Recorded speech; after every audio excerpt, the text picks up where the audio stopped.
Hello there, this is Steve here in Sydney of the Lay Gnosis website truebluehealer.com.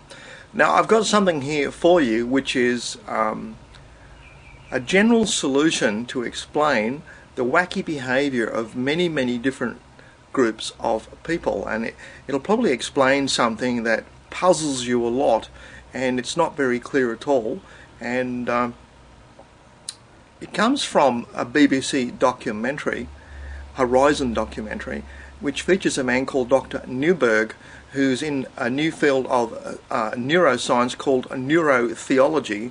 And what he does is he studies through brain scans the contents and activities of people's brains while they're doing religious devotion such as meditation and prayer. What Dr. Newberg explains in the BBC documentary is kind of fascinating. He says that it doesn't matter where you go, what people do, what sort of prayer, in what sort of faith, in what continent, whether they're Franciscan nuns, Buddhist monks, or transcendental meditators in America, you get the same equipment operating in people's brains. They all converge on the same practice, no matter what they call it, okay? Hindus, Buddhists, whatever. So they're all doing the same sort of thing. And this leads the BBC documentary to make a very bold and exciting thesis that it's kind of obvious, and Richard Dawkins is even agreeing with it in this show. Richard Dawkins agrees that you can't get rid of religion. It's been with us since caveman days, and it's still a global thing, and it won't go away. And there are many different brands of it, and physically everyone's doing the same things in their brain structures. So the BBC program gives you the thesis that evolution has installed hardware in your head to predispose you toward religious practices. Okay, this is a very bold thesis, yet it makes a lot of sense if you just consider a few examples. The reason for the thesis, the justification for the thesis, is that people who do religious practices seem to live longer, have less cancer, that sort of thing. And if you just think of a few examples, you can see where religious practices seem to be installed in people's heads, and it can be a misguided practice because you can end up idolizing the wrong thing, because the urge in you to carry out your physical predisposition installed by evolution can select the wrong thing to idolize. In the case of one outstanding case is this Corliss Lamont, the person who adopted Stalin as a figure worthy only of his most pure devotion, and he spent his whole life pushing Stalinist way of life, Stalinist philosophy, which was basically just a thinly disguised reign of terror. Yet why would this obviously intelligent man, Corliss Lamont, even by the Humanist Foundation, spend millions of dollars doing this, and then spend his whole life through CSI, COP, challenging parapsychology? Why would he do this? Well, it's a very good, simple explanation if you take the BBC documentary and just carry it a little bit further. If you just momentarily accept the thesis that because we can't get rid of religion, and Richard Dawkins actually says that it can't be eradicated, he expresses some great regret about that in this Horizon documentary. So it must be there for a reason. There's some value in doing religious devotions. Now, I'm going to add one thing to these religious devotions, which are featured only as meditational and prayer practices. They're actually self-attunement. The benefit of prayer and meditation is for you. It's self-attunement.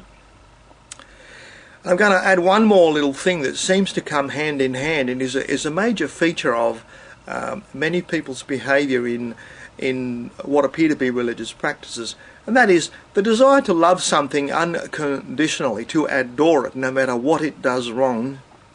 It's an adoration tendency in a lot of people, and we mostly do it.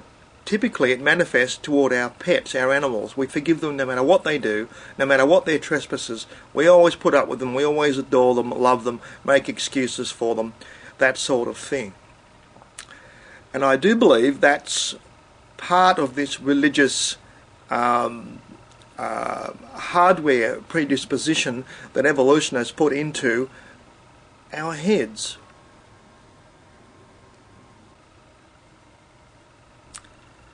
And I'm just going to lift a little metaphor you're all familiar with, that is the ugly duckling, that when it hatched, the first thing it saw, it thought was its mother parent, and it was mistaken from day one as to its own identity.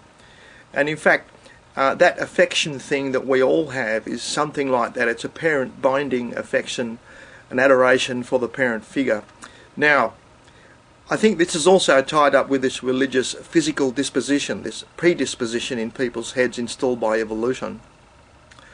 And I think we can explain a lot of cult operations and cult figures, because Joseph Stalin was always sold as a father figure to Russia, and Corliss Lamont, when he was about 30 years old, went to Russia in 1932 and fell, can I say, victim to all the most mendacious propaganda that Stalin ever put out. While he was starving 6 million people to death in the what's called the Holodomor, which was a bunch of farmers being starved to death, Stalin was putting his best foot forward and advertising and promoting all the glorious features of modern socialism, and how wonderful it was, and how soon it would just take over the world by power of its sheer goodness, you see, its great appeal to everybody, and soon the capitalist world would collapse.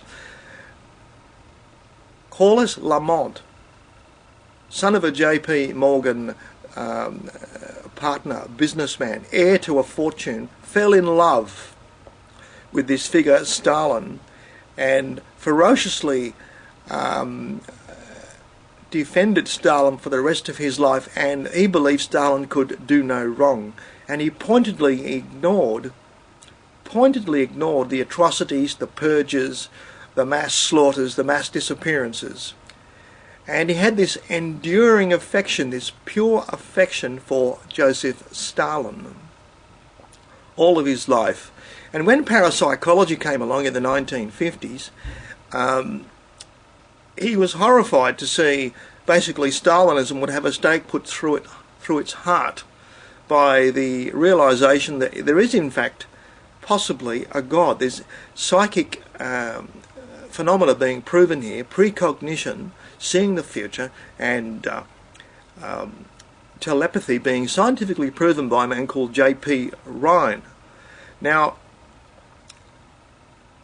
this galvanised this Corliss Lamont character into launching this ferocious attack via his humanist cohorts in the Humanist Association. Stalinists simply disguised themselves as humanists. But that wasn't enough. He spent the rest of his life organising CSI-COP and basically promoting the Stalinist line for his entire life. Now, the proposal I put to you is that he's still got the hardware in his own brain, physical brain installed there by evolution, to do religious practices. And he's made the ugly duckling's mistake of simply latching on to the wrong parent figure. That's all he's done. Now, this would explain a lot of the blind devotions of cults that we see throughout the Western world. It would explain how they always want to see odd individuals as father figures. Corliss Lamont did it with Stalin. Dare I say, Scientology seems to have done it with L. Ron Hubbard. I think these organisations seem to depend on father deficiencies as that's the lock through which a father figure can go into and start triggering this physical process in the brain of unconditional affection.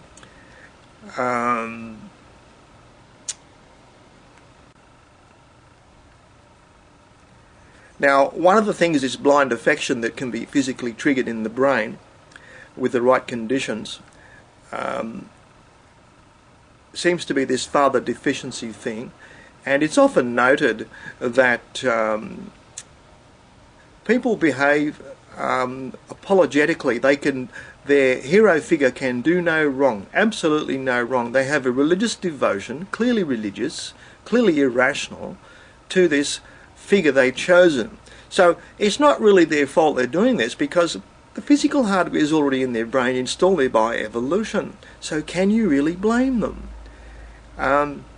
It would explain a lot of fundamentalist behaviour. It would explain a lot of cult and group behaviours. An outstanding example of this would be the pseudoskeptics that forever praise James Randi and defend his name, no matter how much of a rogue he is. He's a kind of mini Stalin. He is employed by the Stalinist organisation, the humanist organisation, backing up CSI-COP. So James Randi has a direct connection to Stalinism and Corliss Lamont. Now, he's got apparently tens of thousands of devotees on the internet who worship him as a demigod. They do call him that by name in his channel. Go and have a look. YouTube channel James Randi. See how people call him God, Son of God, Jesus, Father, they often call him. It's written there. Hundreds and hundreds of people do it. So, can I put it to you that atheists have the same hardware predisposing them toward religious worship, which is why you can have atheists behaving with religious fervour, and it suddenly becomes very explicable, very understandable. And so suddenly can you see how perhaps why millions of people are willing to die in religious wars over the centuries? Suddenly it all makes sense. You're physically predisposed towards some kind of religious belief and religious practice, and it can be, and that can be twisted rather easily into an allegiance, a physical allegiance using your brain hardware, an actual biochemical allegiance to follow a ruthless dictator, okay, like Stalin, like Hitler. They all swore personal oaths to Hitler in what could be described as loosely personal oaths they were. Now, also, it might explain to you why you see a lot of science has become like a religion.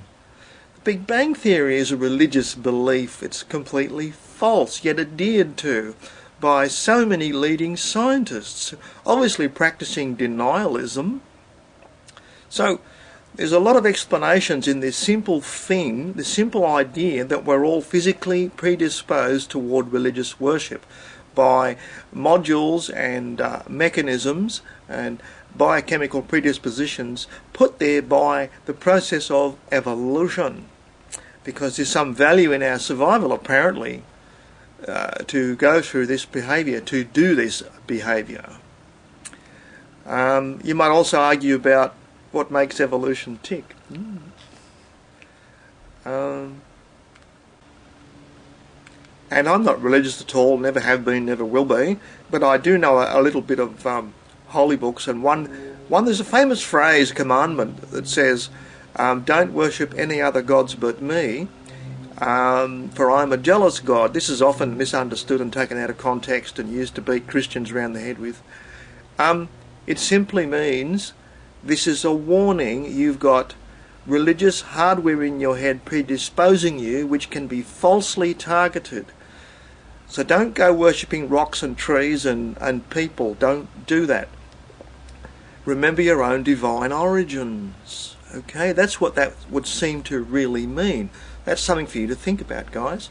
And there's a link below to the the BBC documentary below this video, okay? And I'll see you next time. Steve here in Sydney.